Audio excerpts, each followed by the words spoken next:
Oh, well. And then now I have an enemy. And I see today ads from the Club for Growth. And this phony ad where the numbers were added up purposely wrong. Should I sue them for that? Is there a lawsuit there? Well, don't you think so? I mean, maybe there's a lawsuit. That's disgusting. No, it's disgusting. No, they're dishonest people. So I see these ads, and it says Club for Growth, Club for Growth, Club for Growth. Just remember, folks, when you turn on those televisions and you see negative ads against me, they're crooked people. They're dishonest people. They want to keep Cruz going because he accepts money from all of them, campaign money, PAC money. I see where he's having an event tonight where they don't have very many people showing up, by the way. Who cares about him? But they're having an event tonight, okay? They're having an event. And they said it's paid for by his PAC. What's that? It's not supposed to be paid for by his PAC. It's supposed to pay for it himself. It's paid for out of his PAC. Number one, that's illegal, I think.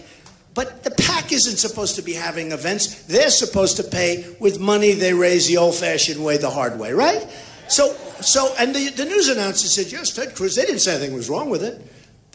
I know something's wrong with it. In fact, why don't you writers write that? Ted Cruz, these are the most dishonest. They make Ted Cruz look like a baby, these guys. Why don't you write that?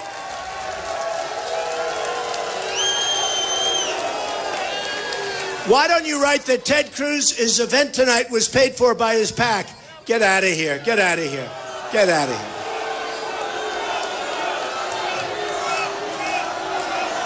Get him out.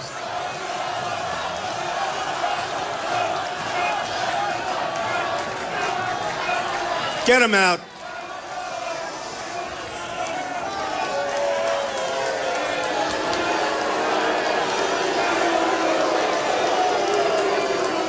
Isn't it fun to be at a Trump rally? Is this great? Is this great? Honestly, they're lost. Kids like that are just lost. They're really lost. In a way, lost souls. You know, it's sad. I mean, it's sad. But anyway. It's sad. So they have this thing, and it's held by a PAC, and you know I think it's really sad. Just so you understand, the politicians are all talk, no action. It's not going to happen. Ted Cruz never hired a person in his life. He doesn't know about jobs. He sees the kind of numbers I'm getting, where we're getting these massive numbers. Pennsylvania, through the roof. New York, through the roof. I was going to tell you before we were interrupted. In New York, it's really nice when the people that know you best have you way, way, way ahead, where you have a 30-some-odd point lead. 30-some-odd point, which means I don't even think they contest it. But these are people that have known me for many, many years, okay? So this isn't like, you know, you go to a state where they really don't know you very well and you have to sort of convince them who you are. I mean, boy, do they know me in New York. And they're tough and they're smart and they know Trump. And it's something nice when they know you in New York. They know you in New York and you have the kind of numbers that you have, which are through the roof. Nobody's seen numbers like that. So I think it's just a great compliment, and I want to thank the people of New York. I want to thank them, okay? Also, Pennsylvania. Big in Pennsylvania. So, look, I want you to see, and I didn't do a fancy job, because why should I, right? Why should I? You all know it's true. We don't need fancy stuff. You know, it's funny. A lot of people spent tremendous amounts of money. Tremendous amounts. And I've spent a lot of money. I'm up to close to $40 million. I'm self-funding my own campaign, by the way, folks. I'm self-funding. I don't think I get anything out of it. You know, I came this morning, we're driving, and I said, I'm looking at some numbers quickly. I said, look, we're going to make America great again. That's what the key is. But I said to my people, I said, I don't think I get any benefit by self-funding. In other words, nobody goes to the polling booth and they say, I'm going to vote for Trump because he's self-funding, meaning he's not paid off, meaning he's not bought by oil and gas, by the banks. I'm not bought by anybody. I'm bought by you. I'm bought by you. And I said to my people, you know, for the little bit of a voting benefit I get, I don't think it's, I really mean this. I think for the kind of money, I'll be in for a lot more than that. But but it's a lot. But there's something nice. Like I went to New Hampshire. I was in for $2 million. Another person, let's not mention names, was in for $48 million. I was in first place by a landslide. We won in a landslide, right? The other person was practically last. Who do you want as your president? Who, right? Who? So what I've done is I'm in for like 35 to 40, I think. I'll soon be in for $40 million. And I haven't had to advertise as much because I get a lot of free advertising, I guess. You know, they cover me. Because anything I say, they make a big deal out of it. You know, I talk about NATO. I'm right. I say it's obsolete and we spend too much money. No, it's ridiculous. You got 28 countries in NATO. It's very interesting. Wolf Blitzer, I'm on the show. What do you think of NATO? Now, it's not, you know, I'm an entrepreneur. Nobody's really giving me big questions on NATO, but I have a natural instinct for this kind of stuff. Don't forget, I talked about bin Laden in my book in the year 2000, before he knocked down the World Trade Center. I said, keep the oil.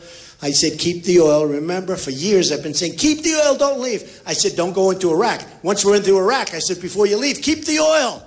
Well, who has the oil now? Iran has the oil. ISIS has the oil. I said, don't do Libya. Look at Libya. Look at Libya. You know who's got the oil there? You know, ISIS. They've got the oil. Are we blockading them? No. Are we doing anything? No. General George Patton, like 12 minutes, it's over. It's over. I don't know what the hell we're doing. I don't know what we're doing. And did you hear Obama yesterday? Obama yesterday started showing his tremendous disappointment at Iran for violating the deal. I said, I could have told you that 5 months ago. You're so incompetent. You are so totally incompetent as a president. You are so incompetent. I mean, honestly, he doesn't have a clue, folks. He doesn't have a clue. He's now starting to criticize Iran. And, I mean, look, number one, we should have had our prisoners back years ago. We should have never started the negotiations until the prisoners were released.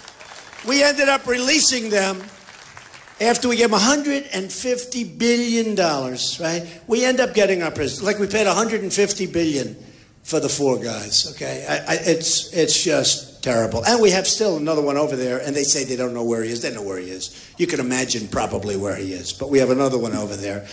But you look at what we're doing. You look at that deal, and Obama now comes out, and he says that they're, I guess he said they're sort of violating it. You know, he did it in a very soft manner. I thought they were violating it a month ago when I heard about them buying missiles from Russia. Are they allowed to buy missiles? And with all of that, the $150 billion, they're not buying for us. But we have a restriction. They're not allowed to buy for us. Now, if I made a deal like that, I'd take the restriction off. Let them buy from Boeing. They're buying 118 Airbus planes, big ones, right? Well, why are they buying from Boeing? And then I heard they have a restriction. They can't buy in the United States. I mean, how stupid are we? How stupid? How stupid is this country? How stupid are these leaders? And that's why I'm running, folks. Because basically, look, Ivanka just had a beautiful boy, my grandson, another grandson. And we all know Ivanka. She's great. I'm doing it for you. I'm doing it for him. I'm doing it for them. I'm doing it for my grandchildren, for my children. The country's treated me so good. I built an unbelievable company. By the way, if it wasn't, they would have been all up, because they were, when I filed those papers, almost 100 papers, and my company, it's phenomenal. It's tremendous cash flow.